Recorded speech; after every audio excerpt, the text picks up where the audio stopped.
Listen, I'm basically a glorified toddler, so we're all just gonna have to deal with me painting my face. I don't know what to tell you.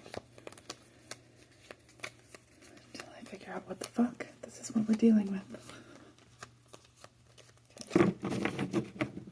Don't know what I'm gonna talk about, but I felt like I should do another reading, so give me some cards.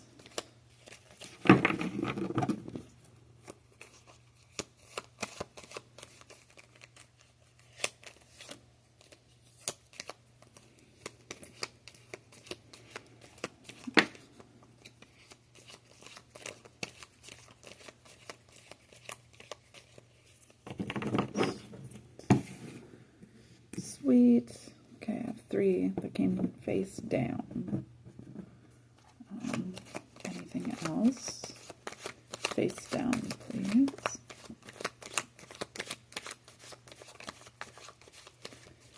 Only face down. There's another. Any others?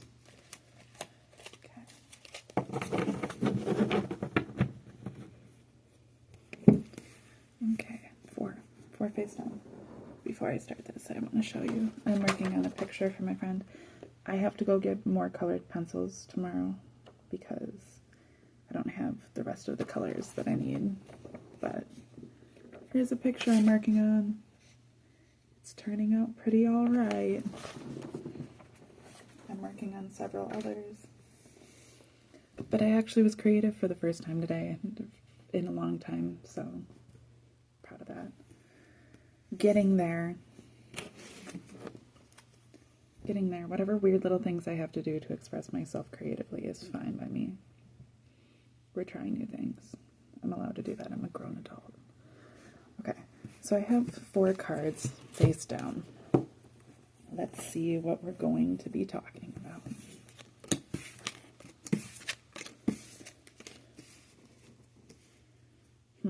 Okay, I have the Knight of Swords in the reverse, the Queen of Swords in the upright, Death in the upright, and the 7 of Wands in the upright. Right, I already knew that, okay.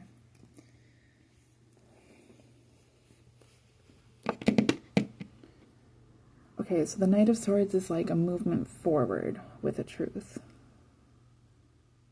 We have that in the reverse, so that's not what's happening here. But there is a sitting assured in one's truth. It's not the commander, it's the captain. I believe that's right.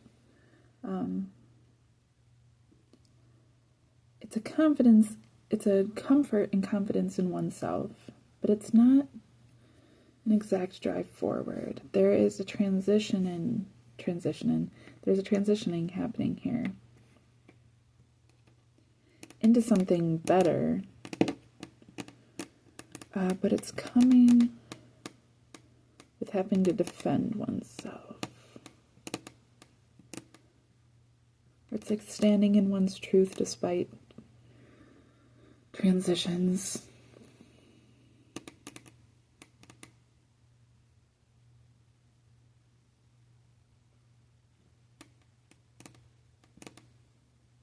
It's not moving forward in truth. Okay, let's get some clarifying cards. I want clarity for the Knight of Swords for it first. Thank you. Oh, got 2 cards that came face down. Clarity for the Queen of Swords.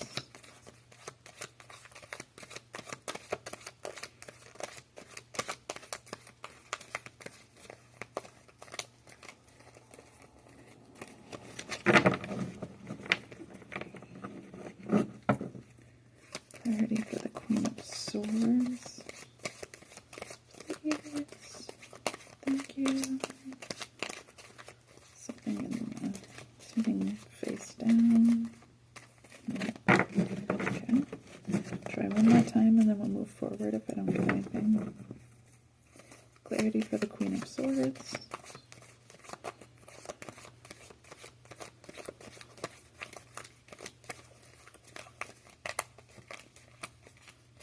How about clarity for death?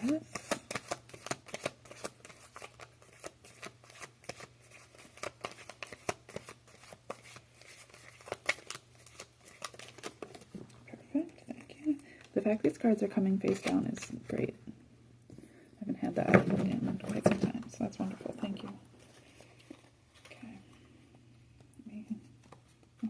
These just got so disorganized. Golly. Okay. Hold on. Jeez, please. Okay.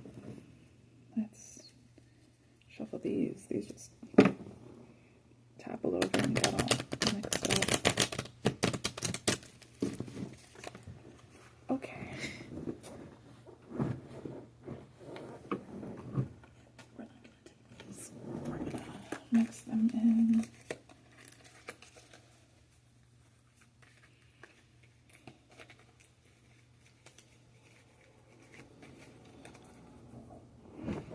And clarity for the Seven of Wands, please.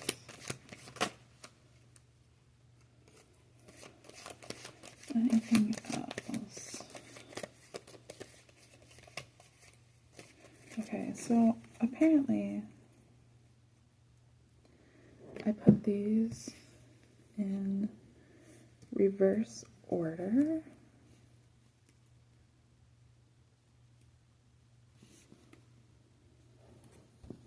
So I'm gonna flip them. The way that I have them right now is like this. I got the Strength card came up clarifying the Seven of Wands, and it was the only one that came face up. So what I'm being told is to turn this story completely around. I guess I can just read it backwards. So we're starting actually with the Seven of Wands. We're starting with this defensive energy.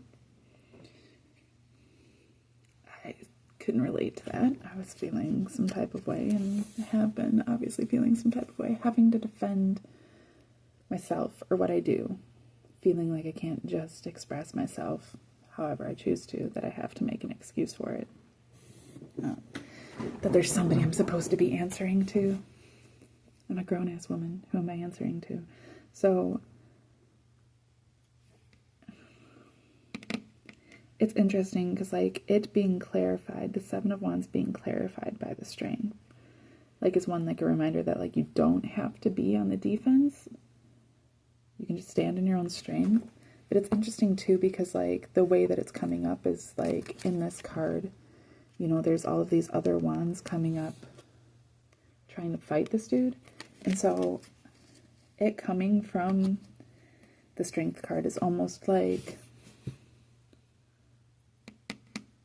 it's an internal issue of feeling like I have to, or you have to, whoever relates to this, but that I have to defend myself against my own strengths.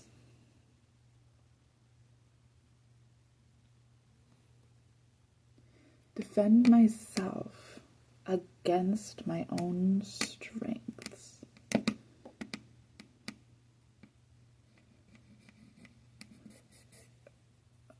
Which resonates with me, but I'm trying to fully, like, understand what that, how to, like, break that down.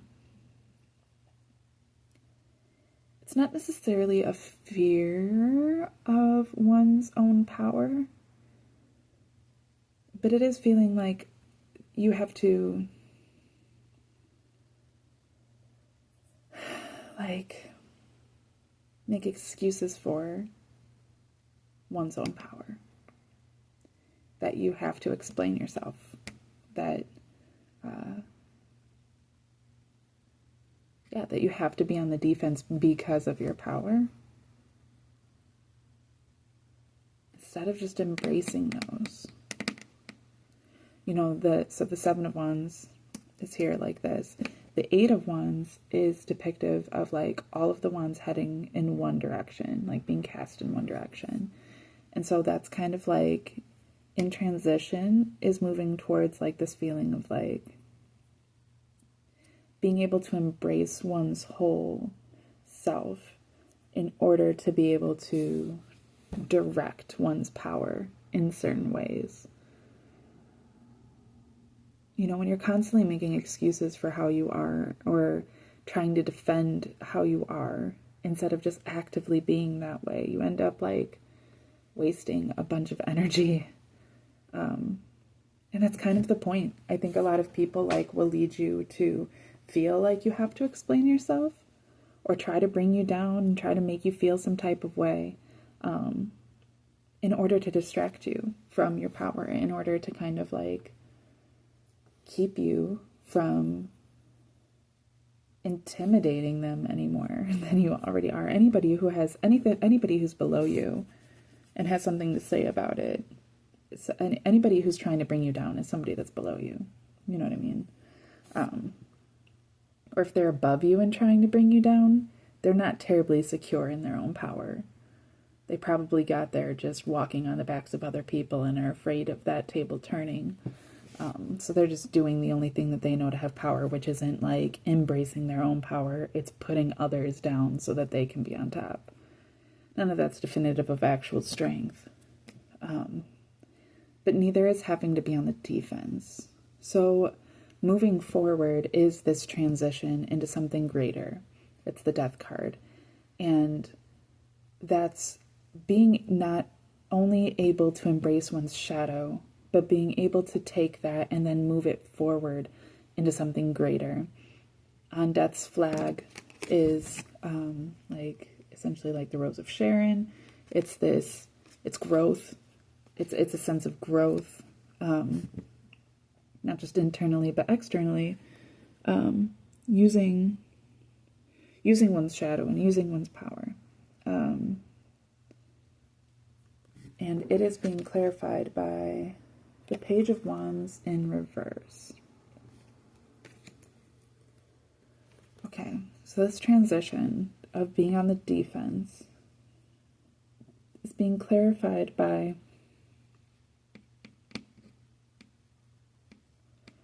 the Page of Wands in the upright is like being opportunistic towards one's own skills, being open to the leading of the universe as to where one can apply their skills.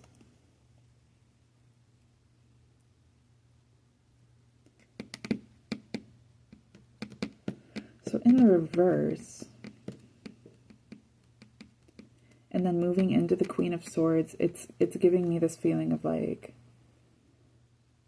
not just being open to any movement or any direction, but having a stronger clarity of self.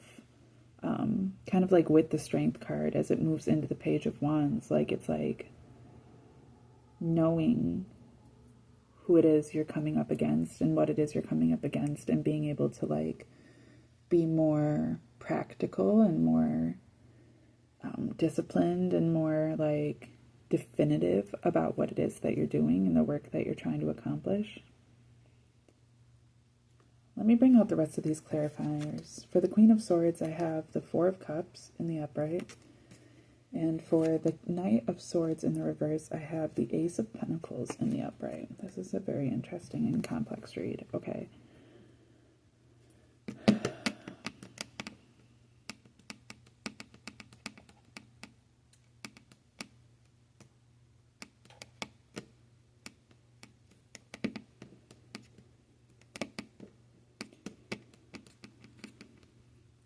Like, it feels really weird in my head, and like it feels like it's like not, like I'm having a blockage, like I'm having a hard time reading it. It just doesn't feel cohesive. It feels like there is very definitive positives and very definitive goals, but the transitions between them are like weirdly subversive and like feel like blockages. Like they're like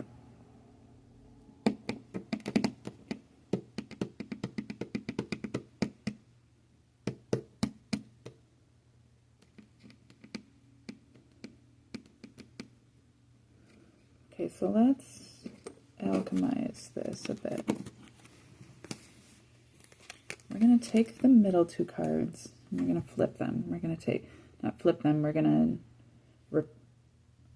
to trade them with the top. So we're going to take the external processes and we're going to trade them for the internal. And we're going to make these transitional middle processes that are internalized external, and we're going to take what we've been doing externally and we're going to internalize it. Okay, so this is like not just going through the work of being able to know oneself and be able to be like, yeah, this is me, but also, so not just embracing that, but then also expressing it in a point of confidence. Okay, so how it's reading right now is that on the surface, there's defensiveness, there's this lack mentality leading to not embracing opportunity. It's beyond that. There's karmic cycles and almost like a fear of karmic cycles that's keeping one from embracing certain opportunities. There's a lack mindset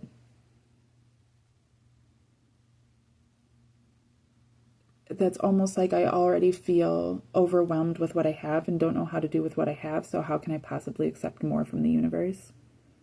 Even though the universe is trying to add more, trying to give more. And so it's kind of a lack of cohesion, of balance, and how to balance out all of these things, how to continue to take on more and be able to balance that out. And a fear of bringing the truth to the surface. Let's see, the Knight of Swords is moving towards the Four of Cups. So it's almost like being afraid to accept the truth of the cup being handed to us by the universe. We already have these other cups that we accept. We're not satisfied with them. And there's this other cup coming in by the divine. And it's a form of abundance in the form of truth. But we're not trying to accept that. We already feel overwhelmed. We're recognizing what we have, but it's overwhelming us in a way that's making it hard to accept these things we have yet to properly receive and internalize and then process and then express. Which is leading us to missing opportunities or to stay stuck in karmic cycles and leading us to be defensive.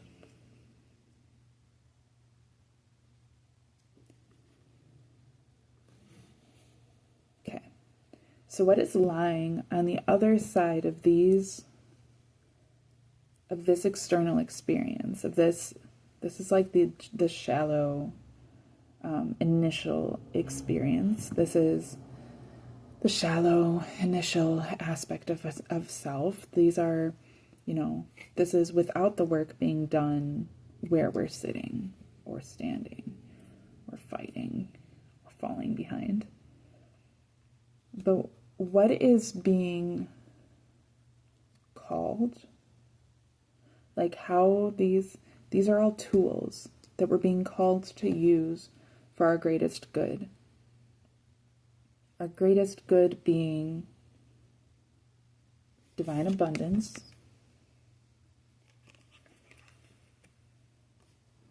instead of a fear of the truth.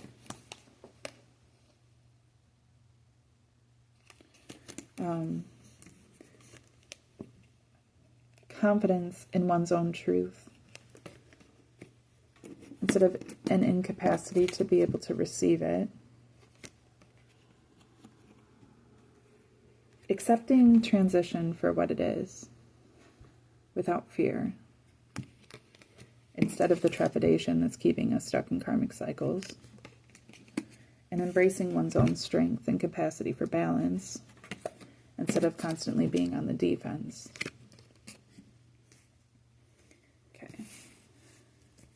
So that's where we are. That's where we want to be. I need 4 more cards to clarify the transition between these. What is needed in order to get from point A to point C. So I need B cards, starting with the Knight of Swords in the reverse, please. The Knight of Swords moving into the Ace of Pentacles. What does that transition look like? What is necessary to complete that transition? What tools will be helpful in the alchemization? Thank you. For the Four of Cups moving into the Queen of Swords, what tools are going to be helpful for that alchemization? What is necessary for that transition? What should we be looking for in order to alchemize that? Okay, thank you. The Page of Wands moving into Death. What tools are going to be helpful for that transition? What do we need to be able to alchemize that situation? What's going to help guide us forward into receiving that transition well? The Death card in of itself is an alchemization, so that's just a beginning. But what do we need maybe to release? For the Page of Wands, what do we need to release in order to begin the transition into something greater? Thank you. And the Seven of Wands into Strength. What are we at? What do we need to embrace? We're being defensive, and there's something that we need to embrace in order to be in the balance of our strength. What is it that we need to embrace? When it comes to the Seven of Wands moving into Strength, what is it that we need to embrace in order to alchemize our Seven of Wands into our balance of strength? What do we need to embrace? Okay. How about what do we need to release? What do we need to release in order to move into our balance of strength? From the Seven of Wands into the Strength card, is there something that we need to release in order to move forward and alchemize that properly? And if so, what is that? What tools do we need to properly alchemize the Seven of Wands into the Strength card? Please and thank you.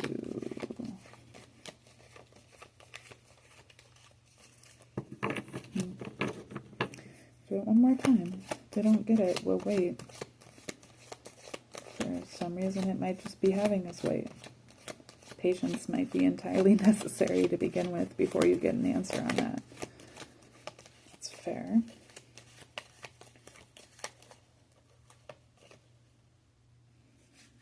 Is this the card?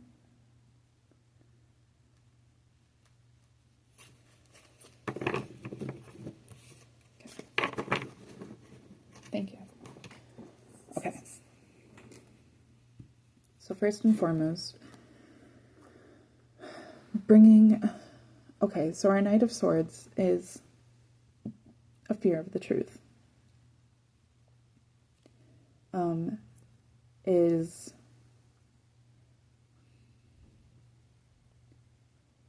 a fear of the truth about what our divine abundance really is. We're talking about alchemizing it into the divine abundance. So it's almost like, I talked about this in my last reading for just a short time. I know my last reading was super short and weird, but it was about embracing a different concept of what our success may really be, or what may be leading to our success, and what that's really going to look like. Our divine abundance may not be everything that we have anticipated it to be. It's greater than that. It's something so much deeper than that. And so this fear of the truth is a fear of embracing that. And what it's going to look like to be able to properly receive that abundance is the Tower. The Tower card in the upright, an ego death. An ego death. It's not that bad. It's not that bad. The Tower card isn't always this terrible, terrible thing. It's not a great experience. It doesn't feel good. It's like sitting here earlier crying in front of a camera, right? Like, that's not a fun time for anybody.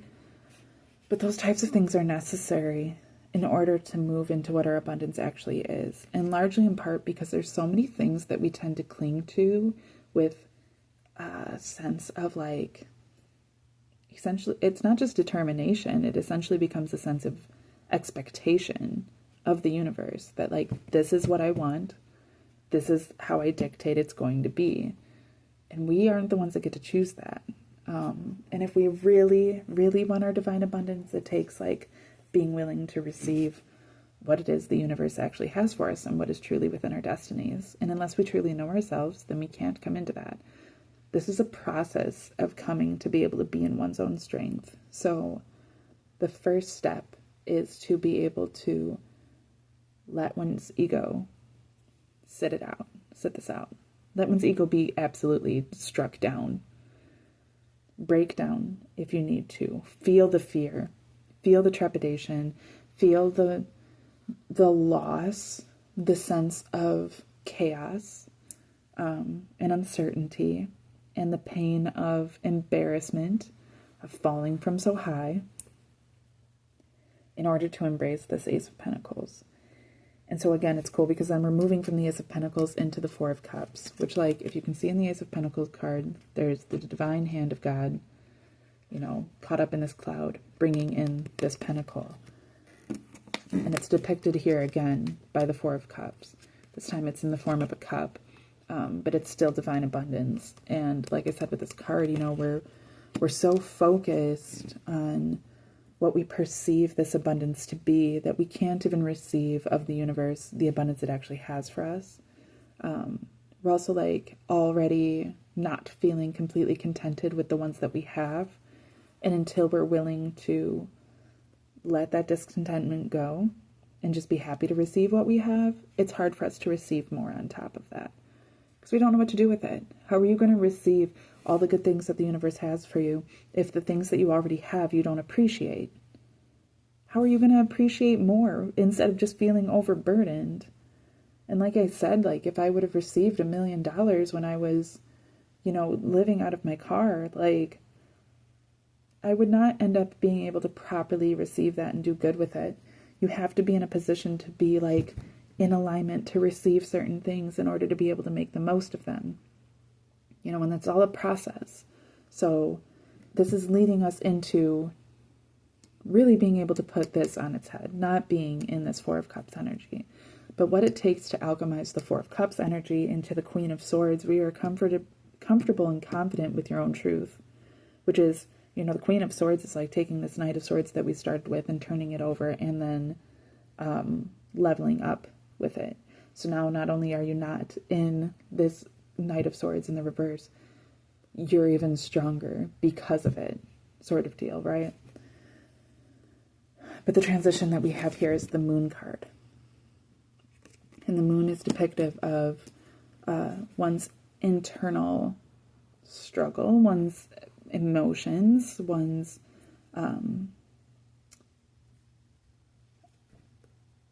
shadow aspect, and the balancing of one's shadow aspect. You know, you consider that the moon reflects the sun.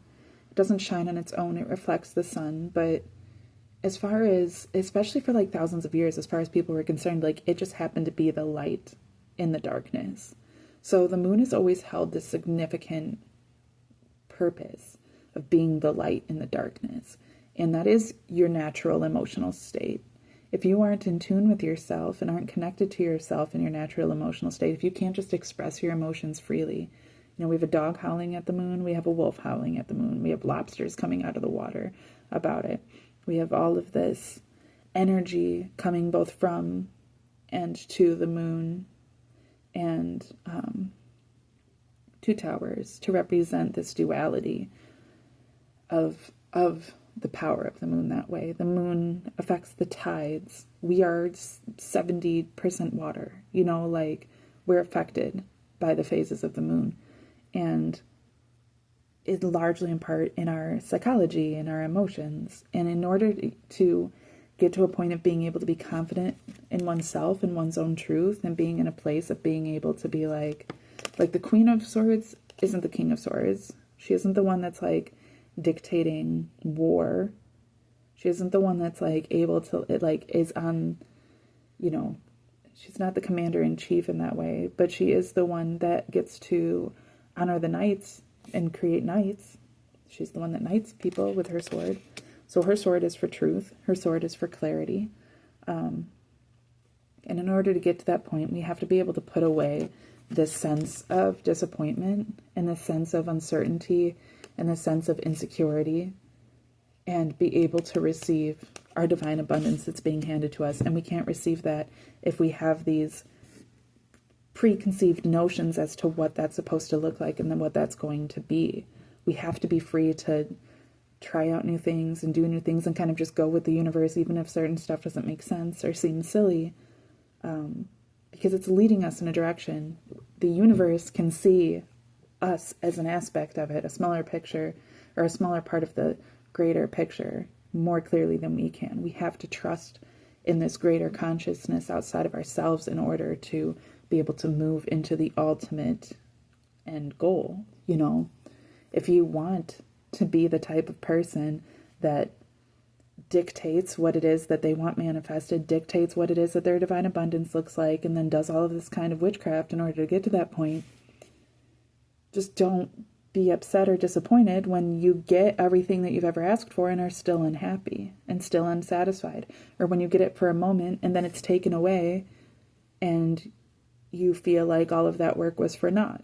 Or if you receive all of those things and it just doesn't satisfy you like you thought it was going to, or maybe it doesn't look exactly like you thought it was going to, but you can recognize that it's what you'd asked for and now you realize that you weren't asking the right way. Don't do that to yourself. I mean, if you want to, you're free to. But what the universe is asking of us is to humble ourselves, to remove ourselves from this lack mentality, to embrace the fullness of who we are, including all of the aspects of ourselves we don't quite enjoy, don't like others to see, and to let those also be parts of us, because they are also parts of us, and it's in that we can continue to move forward. Okay, so now that we have this confidence of self, right, we're moving into, okay, now I know myself. How do I keep from repeating these patterns? What is it that I need to do to quit releasing these patterns, or to quit giving into these karmic cycles and giving into these patterns in order to move into a place of being able to properly transition? What is it that I'm supposed to be alchemizing in order to move into a place where I can accept death in all of its forms? I can accept transition. I can accept change. I can accept whatever it is that the universe has for me without fear. You know, the death card isn't supposed to be something scary. It's supposed to actually be a blessing, but we don't often perceive it to be that way. We generally perceive it to be a loss. And it's more of a loss to continue in insecurity and to continue karmic cycles than it is to complete one's role in life and to be able to move forward into the next. So it's important that we get our minds clear. We can't do that without all of the work we've already done thus far. But moving forward out of these karmic cycles and into proper transition so that we can finally come into our actual strength and our actual abundance. It's the Emperor card. It's the Emperor card. That's what we're supposed to be alchemizing. We're supposed to be moving from our stubborn aspects, from our, like bitterness because of experiences, from our know-it-allness, from our stinginess and our isolation and our I know best. I know better. I need to stay protected. All of those sorts of things into the other aspect of the Emperor, which is in the upright, which is I'm confident in myself. I'm confident in the kingdoms that I've built. I'm confident in not just the armies I have behind me, but the armies I have before me. I'm confident in my capacity to be able to go to war at any point in time, but I'm also confident to be able to sit here without having to go to war. Not continuing karmic cycles often looks like not doing much of anything. You let death take its role. You let things pass you by. You pick and choose your battles wisely. Not everything is something to be fought for. You know yourself now. So you know that you don't keep having to do all of these, like the Knight of Swords, we started out with this, like, it's in the reverse, so it's an insecurity of it, but even if it were in the upright, that would still just be, I'm ready for anything, and I'm willing to go to war for anything. When the Emperor is like, I don't have to do that. I already know better than that. I've already learned better than that. And if you know better, and if you can truly trust yourself, then you won't be continuing karmic cycles. You are only continuing karmic cycles when you become unsure of yourself and you get caught up in your emotions and you have this lack mentality and you let your ego get the best of you. And, those are the things that then lead you into continuing karmic cycles. But we're not doing that. We're not open to every opportunity. But that's not just because we're closed off and we're bitter and we're feeling some type of way. That's because we know better. We're using our wisdom. And we're using it in order to transition into a place of receiving transition, of embracing transition, of embracing whatever needs to go can go. Whatever we need to release can be released. Whatever happens, happens, and it's going to be for our best and our greatest. And that's moving into the Seven of Wands, not having to be defensive any longer. We don't need to defend ourselves. We don't need to fight. Like I asked, what is it that we need to release? Is the Knight of Wands in the reverse. The Knight of Wands in the upright is moving forward in passion, being extremely passionate. It is a card of passions. And like in the reverse right now, I'm seeing it as a card of releasing karmic passions. Like earlier, the last video that I made, I started off being incredibly cunty. And that was me being given to karmic passion. And it took a minute for me. I transitioned backwards. It took a minute for me to recognize that. And when I first recognized that, you can notice that I immediately become defensive, where it's like, well, yeah, but I have a reason for being this way, and these are my excuses. But after I gave that a minute too, I let the concept of death take over, where it's like, you know what, I can release all of this. None of this is actually serving me any good. This is just karmic. This is me being karmic. This is me not embracing my full power, not standing in my true wisdom, not sitting comfortably in my own wisdom. Feeling like I have to fight, feeling like I have to defend myself, feeling like, I'm frustrated, I'm upset, I have all these reasons to be this way. It's completely valid, and then fighting to validate that just so that I can continue feeling that way, when ultimately what I wanted to feel wasn't passionate about my karmic aspects. It was to be balanced in my own personal strength. But I wasn't seeing that clearly. And when I get in those moods, I'm not seeing it clearly, and whatever it looks like for you, you can relate. There's so many ways that we do things that just aren't truly reflective. And I think I even said it in the video where I was like, this isn't even my energy. I've worked so hard and gone through so much and done so much growing and maturing and evolving through different things that that type of energy, that type of bad attitude, that being super catty is not truly reflective of who I truly am.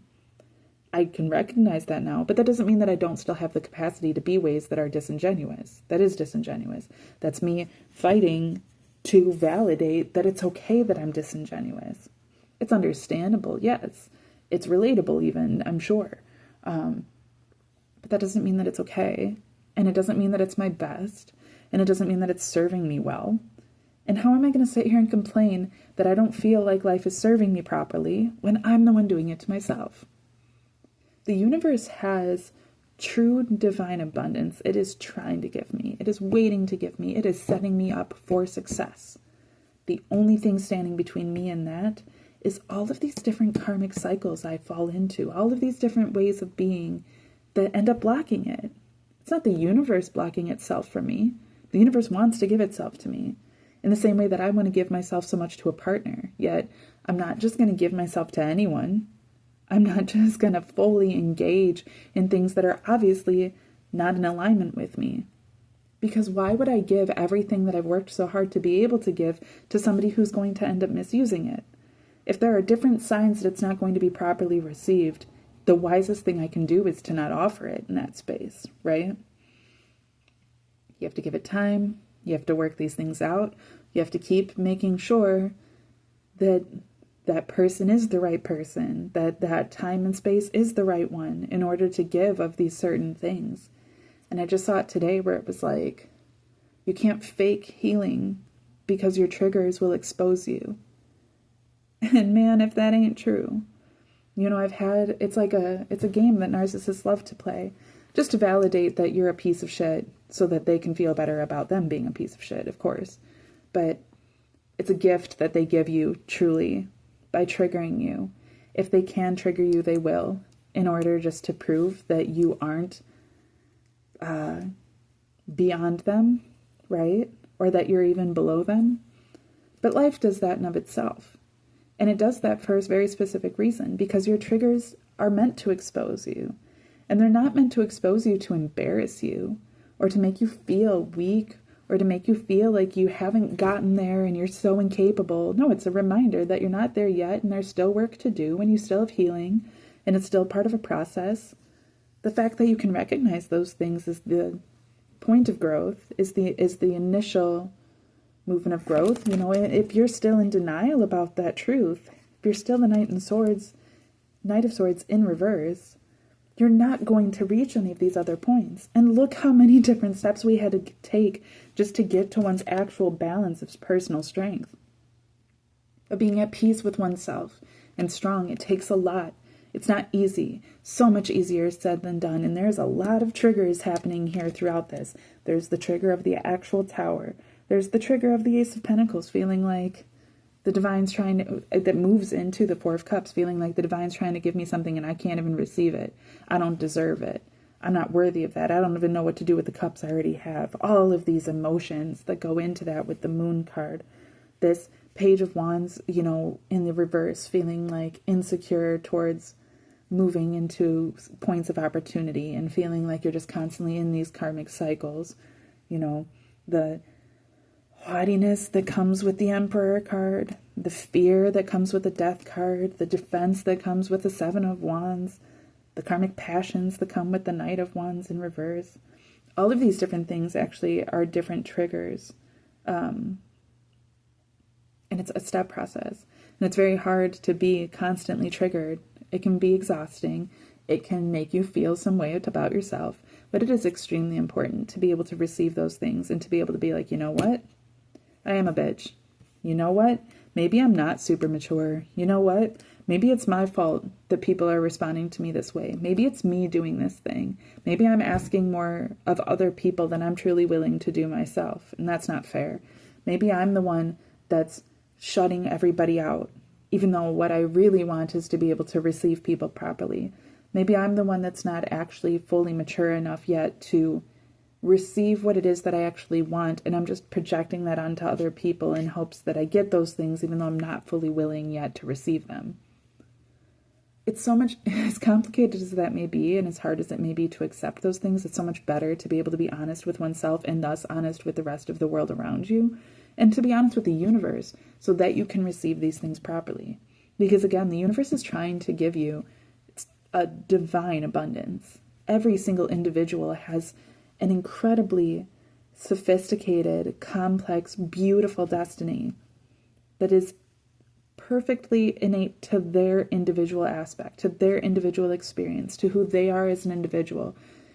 And it's supposed to be taking the core of who they are as a person and moving it into this space where they can be properly exposed and expanded and expressed as an individual in the greater collective, in a way that's beneficial to the greater collective as much as it is to the individual.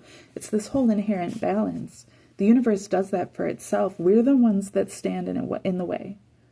And we stand in the way with our egos, and we stand in the way with our self-defeat, and we stand in the way with our insecurities and with our karmic passions, and we stand in the way with our fears, and we stand in the way with our arrogance, and we stand in the way with our self-deflections, and we stand in the way with our defense methods, and we stand in the way with our demands and our ideas. You know, being able to be in flow isn't just so that you can be like, la-di-da, here I am floating down the river of life. It's also so that you can receive the abundance of the universe, but in a way that is meant truly for you. As soon as you start competing and trying to compare yourself to other people, you're missing what the universe is trying to give to you personally. It's not giving it to them. It's giving it to you, but you have to receive that. And as long as you're telling yourself you're somebody else, or you're supposed to be somebody else, you're going to miss what it is the universe is trying to give you right now, as you are, exactly as you are.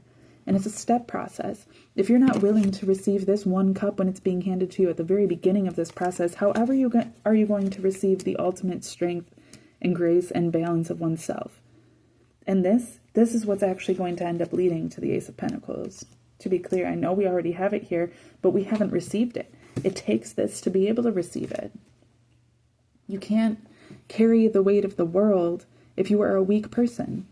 It takes building up that internal strength in order to receive this grand abundance that is meant for you.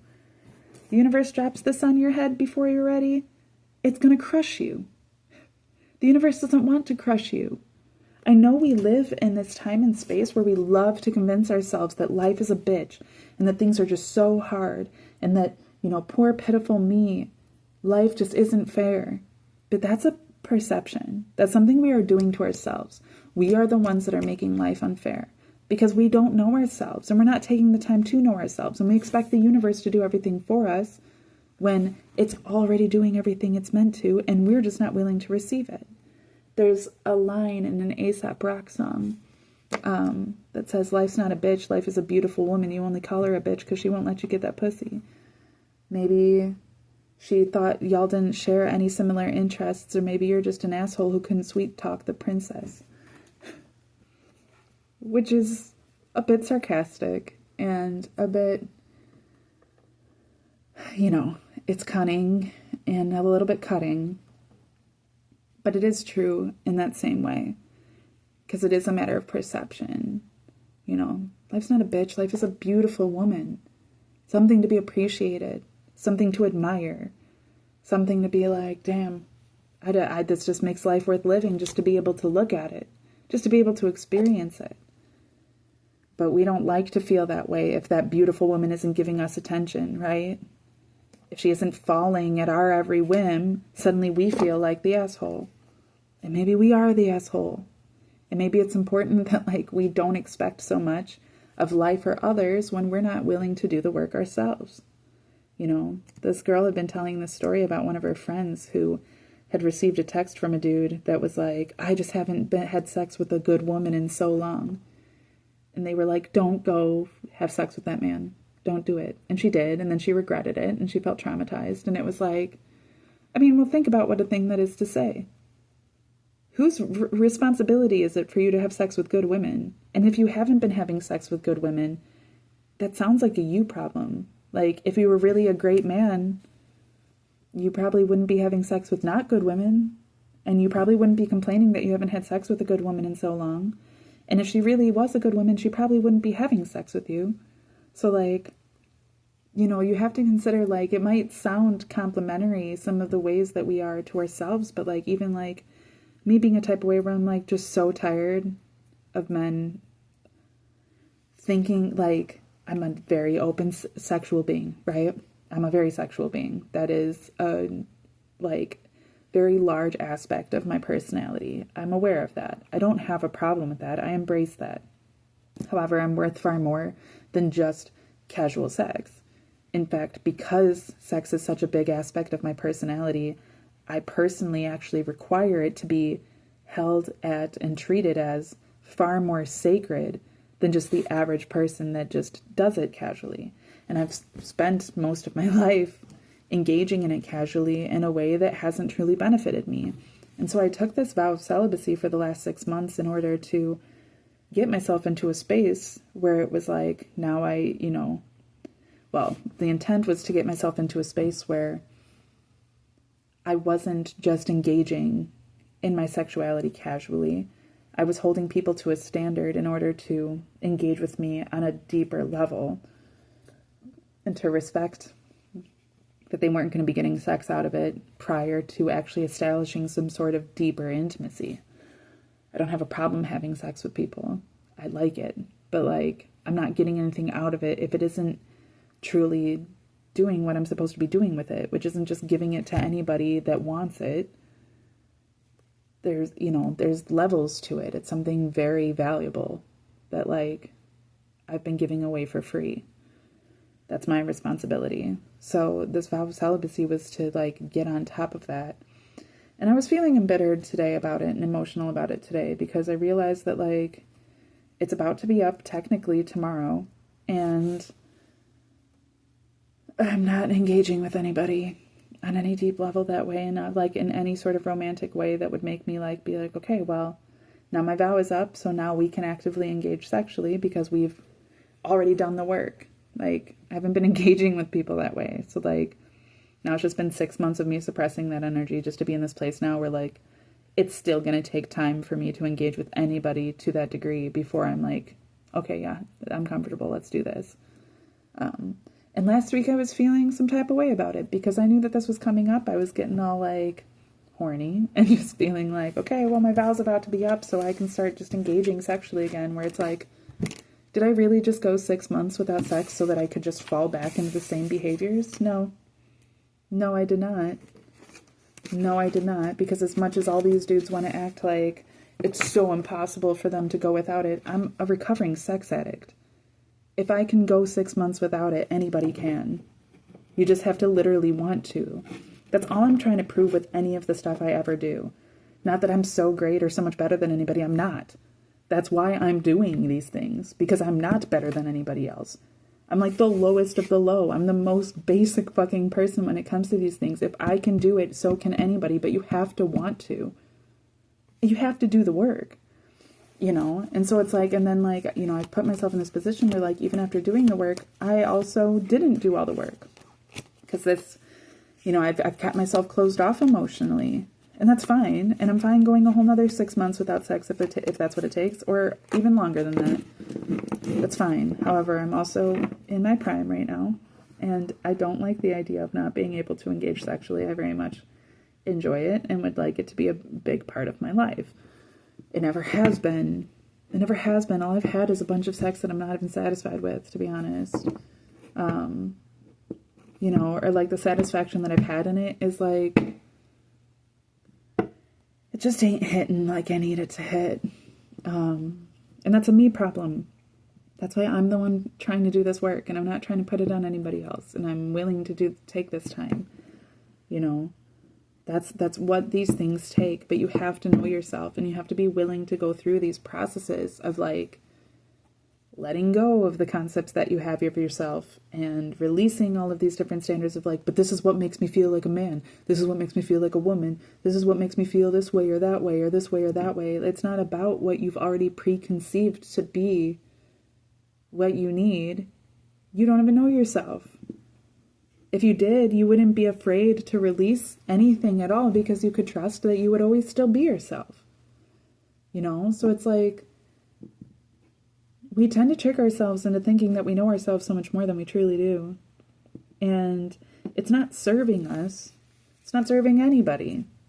Except maybe those that have ill will against us.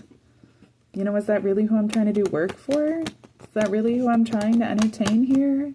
Is that really what my life is about? Is making sure that the people that don't care about me and actually want the worst for me are happy?